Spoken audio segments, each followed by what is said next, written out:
Katika Afrika Mashariki, Kenya ni mahali pekee ambako kuna uhuru wa kisiasa. Hapa mtu akisimama na kumkosoa rais, haletewi watu wakuja kumkamata na kumpoteza kama ilivyo kwenye nchi zingine majirani zetu. Hapa vyombo vya habari vinaandika uchafu wa serikali bila uoga. Hakuna kufungiwa magazeti, hakuna waandishi wa habari kutishwa. Majirani zenu hatuko hivyo.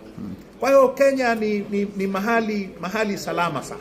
Kwa kweli nikisema hali ya maisha ya Kenya ni ghali, nitakuwa nazungumza kitu ambacho sikijui. Ninasikia watu wengi wanalalamika kwamba hali ya maisha imepanda sana. Nyie mnaoishi Kenya mnajua zaidi kuliko mimi. Nchi zinategemeana kwa mikopo, kwenye nini, kwenye nini. Swala la muhimu always ni tunakopa kwa sababu gani, tunakopa kwa masharti gani, hao wanaokopa tunawadhibiti kiasi gani. Nina mashujaa wengi sana katika siasa za Kenya, na mashujaa wengi sana.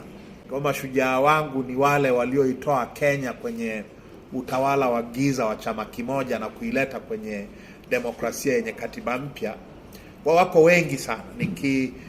Natamani siwezi nikataja mmoja au 10, wanahitaji kutendewa haki wote. Nchi hii ina mashujaa wengi sana wa kisiasa.